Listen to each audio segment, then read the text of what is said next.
अभिमन्यु का वध। कुरुक्षेत्र में कौरव और पांडव के बीच 18 दिन तक घमासान युद्ध चला था। एक और धर्म के लिए लड़ने वाले पांडव थे तो दूसरी ओर छल कपट और देने में माहिर कौरव। उन्होंने छल से युद्ध जीतने के लिए एक रणनीति बनाई।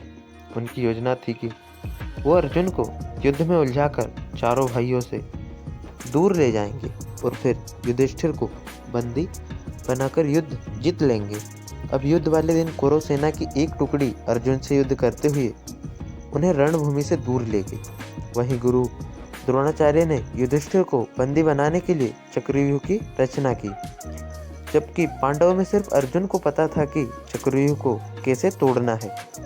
अर्जुन के दूर जाते ही गुरु द्रोणाचार्य ने पांडवों को ललकारते हुए कहा कि या तो युद्ध लड़ो या फिर हार मान लो। युद्ध के नियम के अनुसार युद्ध लड़ना जरूरी था। यदि युद्ध न करते तो भी हार जाते और युद्ध करते तो भी हार निश्चित थी। अब धर्मराज युधिष्ठिर को कुछ सूझ नहीं रहा था कि क्या करे और क्या ना करे। उसी समय धर्मराज युधिष्ठिर के सामने एक युवक खड़ा हुआ और कहा, काका श्री, मुझे चक्रव्यूह को तोड़ने और युद्ध करने का आशीर्वाद दीजिए। यह युवक कोई और नहीं बल्कि अर्जुन का पुत्र अभिमन्यु था। अभिमन्यु अभी मात्र 16 वर्ष का ही था, लेकिन सभी जानते थे कि युद्ध कौशल में अपने पिता के जैसे ही निपुण है। युधिष्ठिर ने अभिमन्यु को मना किया, लेकिन अभिमन्यु नहीं माना और उसने कहा, मुझे चक्रव्यूह तोड़ना आता है।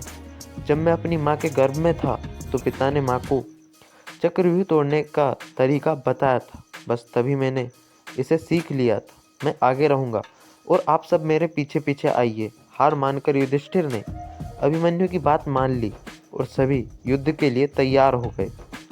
सबसे आगे अभिमन्यु था और बाकी सब उसके पीछे। अभिमन्यु को रणक्षेत्र में देखकर कौरव मजाक उड़ाने लगे कि यह छोटा बालक क्या युद्ध करेगा। लेकिन जब उन्होंने अभिमन्यु के युद्ध कौशल को देखा तो उनके पसीने छूट गए। आगे बढ़ते हुए अभिमन्यु ने दुर्योधन के पुत्र लक्ष्मण को मार गिराया और चक्रव्यूह में प्रवेश कर गया।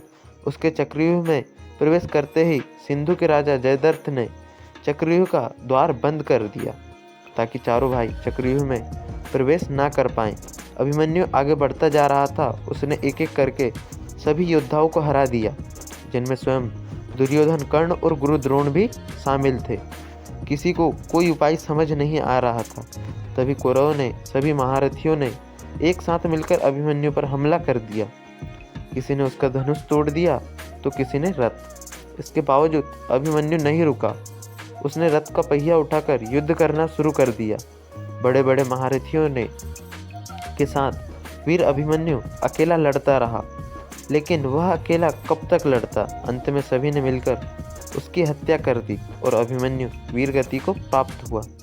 अभिमन्यु की मृत्यु के बाद अर्जुन ने प्रतिज्ञा ली कि वह अगले दिन युद्ध में जयद्रथ का वध कर देगा। आज शूरवीर अभिमन्यु का नाम कर्ण और अर्जुन से पहले सम्मान के साथ लिया जाता है।